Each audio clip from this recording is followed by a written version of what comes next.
which evaluation, as far as the boutiques, which evaluation you fall up under. There's two types.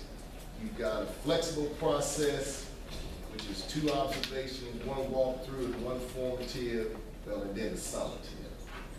And then you have the full process, which is 4 walkthrough, 2 formative, and a summative, like we like normal. 0 to 3 years,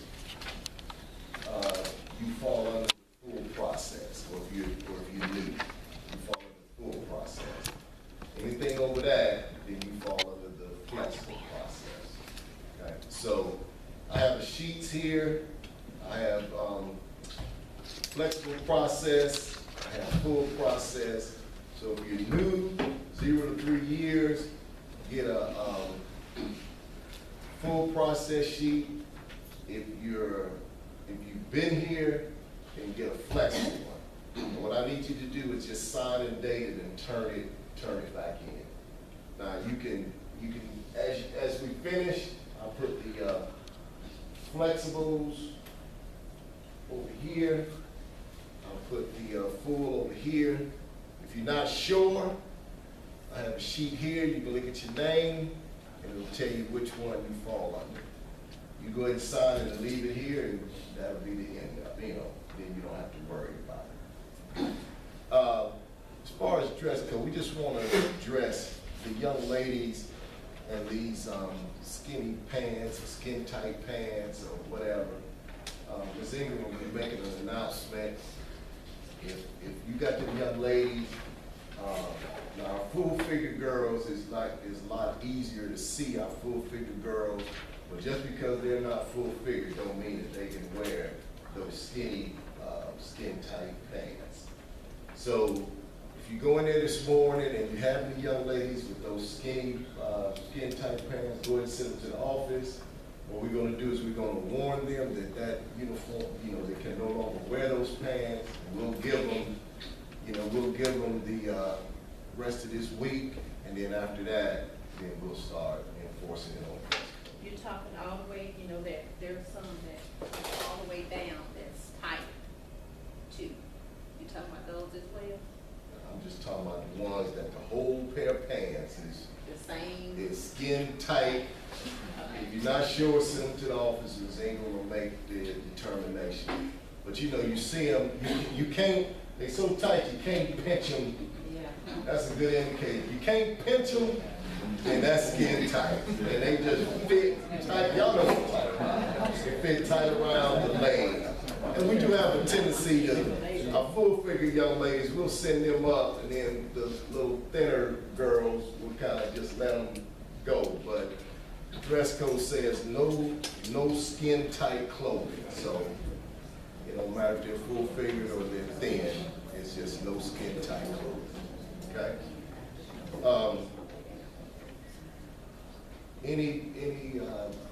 We had a good advisory team meeting on yesterday.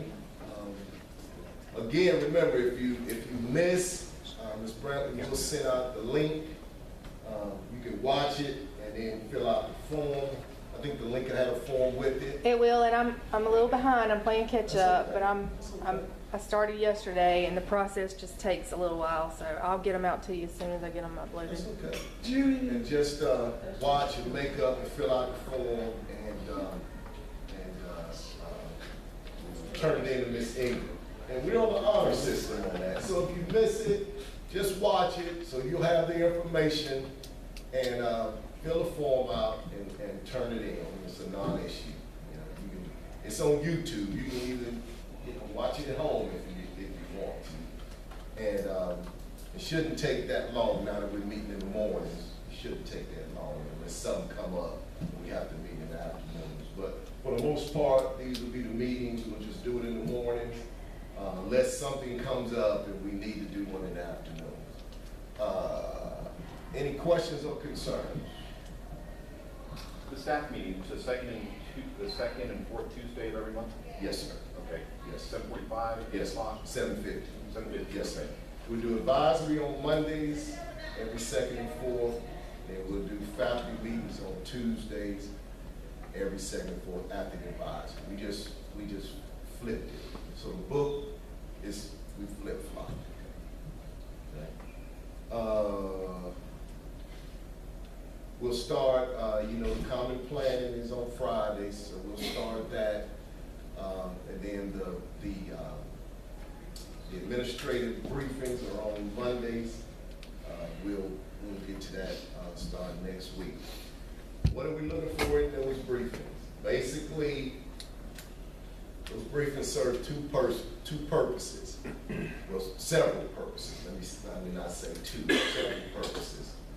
Is one, to check and see that everything is all right in your class, and if you got any students that we can assist you with, we'll help you with that. And two, we want to make sure that I'm gonna be talking about your framework, we'll be talking about your lesson plan, I'm gonna be talking about your ticket out the doors, I'm gonna be talking about your formative assessments, we'll be talking about, as we get later on to it, we'll be talking about your summative assessments. Well, you all will be talking about it, and you'll be showing me. You'll be showing me. I'll ask you, let me see your ticket out the doors for this week. And then you need to be able to show me your ticket out the doors and show me what results and what are you doing to get these kids where they need to be. And like I said in the advisory meeting, you go to an affluent community and you have enough affluent kids, like the AP and the honors kids, you have enough of those kids that can float that school where they don't have a lot of below basic kids. They have enough proficient kids, and when you're talking about academic progress on the CCRPI, they have enough proficient kids that can get that number to where it needs to be. We're the direct opposite. We're the direct opposite. We have proficient kids, but it's a small percentage of proficient kids. And most of our kids are the non-proficient kids. So we, in order to make those kids and get that achievement level up, that's where our focus needs to be. And that's where we have to do what we need to do to get those kids from basic or below basic to proficient. So we're going to pay attention and make sure that that's happening. Because at the end of the year, quite frankly, when you look at our results, then that's where we need to pay more attention to. You know, we pay more attention to reading. Of course, our Lexile levels went up. Our Lexile levels went up in the milestone. Well, across the board, our Lexile levels went up. So we just have to pay more attention and scaffold those kids up to where they need to be. And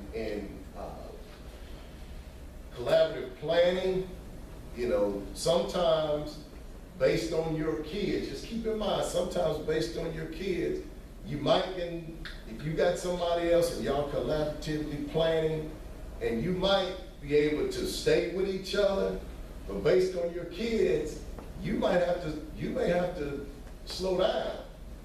So don't feel like, you know, I have to stay with this person that I'm planning with. Don't feel like that. If you need to adjust the lesson plan that next week to fit you, or you need to add something to that lesson plan to fit you, please feel free to do that. I know in collaborative planning, sometimes we'll have one person that do the lesson plan, and then we all try to follow that lesson plan. You have your input.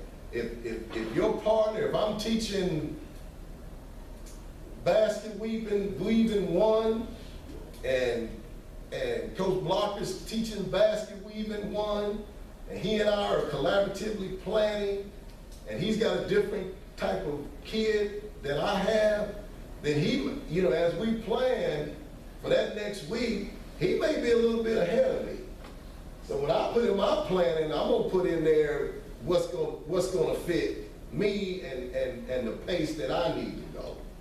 So don't feel like, you know, you gotta leave kids behind or anything like that when you're collaboratively planning. Everybody wanna have input, and you make your plans look like what your class is saying it looks like. You know, data talks, we just need to listen. You know, so we listen to what our class is telling us based on assessments, and then if I can accelerate, that's fine. If I need to go a little bit slower, then that's fine too. Okay. Any questions about anything that I've said? Okay. Who's my note taker in here? Nobody? Who did we have to do minutes? We never did minutes for 5 minutes. Just say bye. Okay. All right. That's all I have. If you would, this is the full process. This